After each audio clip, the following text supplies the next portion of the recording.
very key person to Papa's needs. So this weekend I was gone, and Sunday I understand they were running late for church, and so you had to go wake Papa up. What did you do? Yeah, so I went downstairs. I knocked on his door, Grandpa, Grandpa, and all of a sudden I hear him talking in Khmeru, which I don't understand. Yeah. And then I also hear him laughing, so I just thought maybe he was sleep talking. So I went back upstairs and told Dad all about it, and I think in a couple minutes, Dad went down to check on Grandpa, and he was awake. So, and also when I went downstairs to go wake him up, the door was locked, so I didn't know how to get in. Yeah, yeah, So- because they always locked all their doors. I know sometimes some places in America people don't always lock bedroom doors, but in Kenya people lock doors. They lock like all doors, pretty much. So I also wondered at first, is he locking the door? And then I think over time I've come to realize he most probably locks his door most of the time when he sleeps at night. So you came back and you told Dad checked on him, and then you guys were running late. Yeah, so we were running late. So For church. And so while Grandpa was upstairs eating breakfast, Yeah. I went down and picked out some clothes for him to wear. I set them onto bed, and then when Grandpa was How done, did you arrange his clothes? I set his pants with the belt on the right side of the bed, and then his tops, like the shirt and jacket and stuff, on the left side of the bed, so that like they're in order. And so I did that. Yeah. And then And then you are running late. yeah, we were running late. And sometimes when we leave him to get dressed, sometimes he'll do other things and Yeah. he'll forget and come back. Yeah, and take a long So- time to. Yeah. So I went down and I helped Grandpa. I was there the whole time in his room while he was changing. I helped Grandpa with first his shirt, taking off his shirt and his jacket that he was wearing, and then helping him with the shirt that I gave him to wear for church. I forgot what you call it. The inside shirt, The undershirt. the undershirt, the dress shirt, and the jacket. And then I also helped him with his pants and his belt. So yeah. So, and you are there, and when you asked him, Grandpa, give me that shirt. Okay, wear this one. And you did the same with the jacket and with his pair of pants. How were you feeling when you were going through that process? I felt good. It was a really good experience Yeah. to do that for him. Were you nervous that he might refuse or something at Yeah, first? at first, Yeah. because well, of course, we don't understand each other in some In ways Khmeru. because he speaks Khmeru and I Sometimes. don't. So But were you panicking? Like, Grandpa, give me your shirt. Were you panicking, or were you just feeling comfy and just like, oh, it's I gonna was- be fine? I was. You were calm. I was mostly calm. Yeah. Yeah. So, and what I would say in the benefits of, training your children and training the family, what the cares are like, is because of like what this weekend. I was gone for pretty much 3 days, and I was very peaceful where I was because I knew that they got it. When Papa moved in, I've worked in healthcare for the last 28, pretty much almost 28 years of my 28 years in America. So from coming here, working in healthcare, when I was going to school, I was a CNA, and then I went to school and I became a clinical chaplain. So then for like 18 years, I was a clinical chaplain. And so I have worked in healthcare, and I understand a lot about caring, especially for the elderly and people in their dying process. So when Papa moved in, the first thing I did right away was to train my family along. This is how you do this. This is how you communicate. This is how you help Papa, because he can do, pretty much a lot by himself, but he needs some reminders. He sometimes with confusion. So this weekend, I was able to go and be with other women and just completely relax and soak in the presence of God, because I knew that my family could do it. So he was there and helped him. And looking back, what would you say to someone that would struggle with how to care for their loved one? Just to stay calm and not have an attitude in front of the person you're trying to help, because that will also get them to get that attitude back at you. Wow. So Wow. you don't want to do that. We have to be calm, and if you get frustrated or saying like this person is being stubborn right now, just go somewhere else and walk for a while maybe, and just calm down a bit. Yeah. And then you can come back and start over and try to help whoever you're helping. I want you to know that we did not rehearse before doing this video. So I am so proud of Nate, and it's been amazing to see the growth in Nate and also in my daughter at their young age.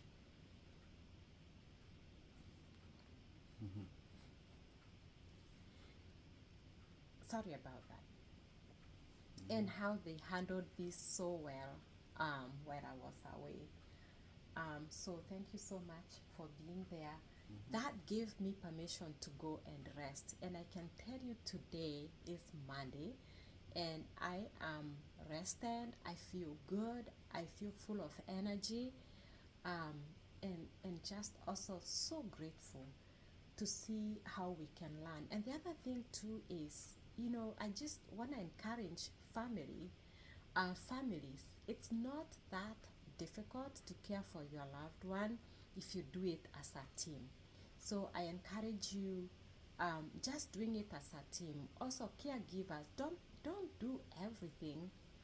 My mom always would tell me, like when I was, when my kids were younger, and I was telling her, oh, I'm doing this and that, and my mom would say, McKenna, don't do everything by yourself. Ask for help. Now, she wasn't very good at asking for help, but she gave me some really valuable advice. Ask for help. Also, train your children. Let them help you. And this has been a very enriching experience, to see my kids grow into this. Also, the other thing is, here is the thing. It makes me sad to see how the culture has shifted.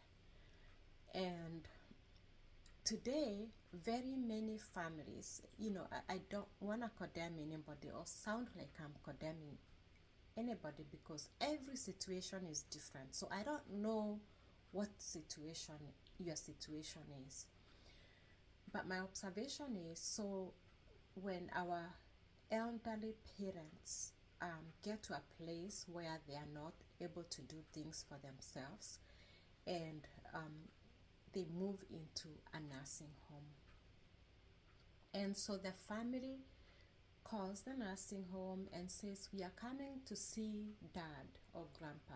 Can you please dress him in his best outfit, whatever? I'm bringing my kids. And so the children come and they visit with their grandparents. Their grandparents are at their best. So the children don't get to see what their grandparents are going through on a regular basis. They don't get to see their grandparents, for example, lose control of urinating on their own, or things like that. They don't get to see that side of the elderly as the elderly get older and they lose some of the function, because when the family comes to visit with their children, their grandparents are dressed, they look nice, they look neat, and so the kids have this illusion in their mind that the grandparents are always functional and in their best state until they are dying. And so then what happens is, actually people are growing up as adults without realizing that age has its own difficulties. And so what I've observed in my years as a chaplain is where family members are saying, I can't handle seeing my mom like that. You know why? As children, they never saw their grandparents go through that. They don't have experience that people age, and as people age, they lose function. And age comes naturally like that for most people, actually for everybody, because by the time a person is going through a dying process, even a person who has lived a very, very healthy life, if they don't go through a quick stroke or heart attack, they will go through a season of losing function. So it's important to introduce our children to age, to sickness, to the reality of the vulnerability of humanity. Today we are functional, tomorrow things change, and it's important to expose our little ones to that as they are growing up. Let them be familiar with the changes that happen with the elderly as they are getting older and losing function. One of the things that happened last year as my mom was in the dying process, I was talking with you and Sally. Dad also is a chaplain. So my husband is a clinical chaplain. And so we were talking about that dying process as my mom was going through it. And we went to Kenya, and you saw our family caring for him together.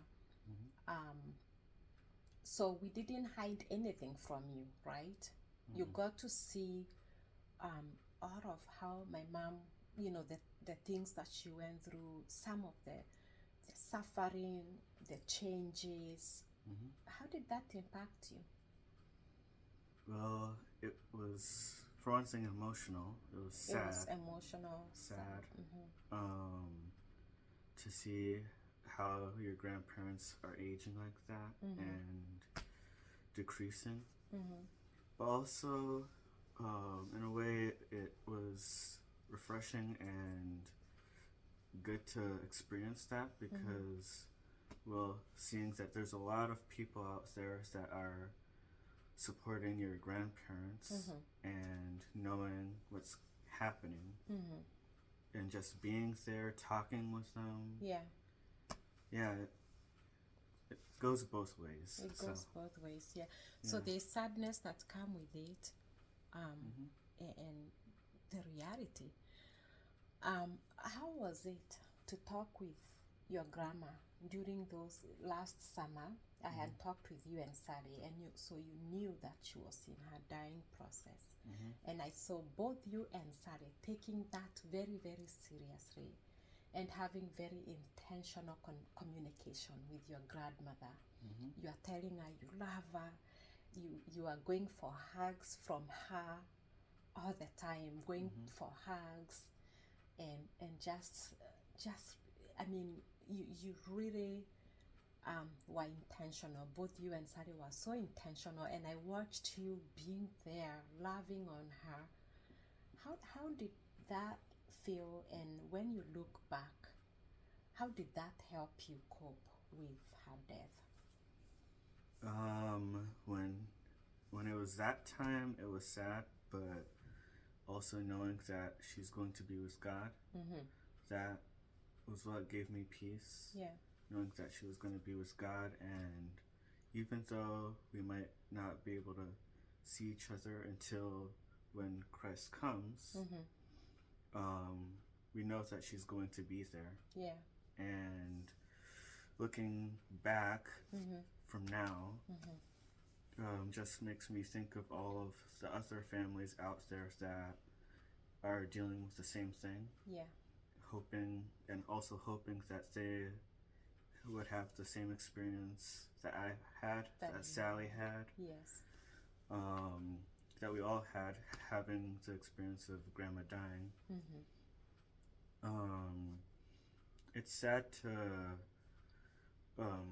have those visions in your mind of when your grandparents die, and but in a way, you know where they are, and you know where you're going as well. So and you are able to say your goodbyes, to love her, and to hear her tell you over and over, "I love you." Remember how she was reaching out and holding your hands, and just looking in your eyes and saying, "I love you." Yeah, it was always nice, like when we go and it's bedtime, I go with Sally to go give her a hug. It was nice to do that because we know that the time was coming closer, and we were taking, like you said, we took that very seriously, and we didn't want to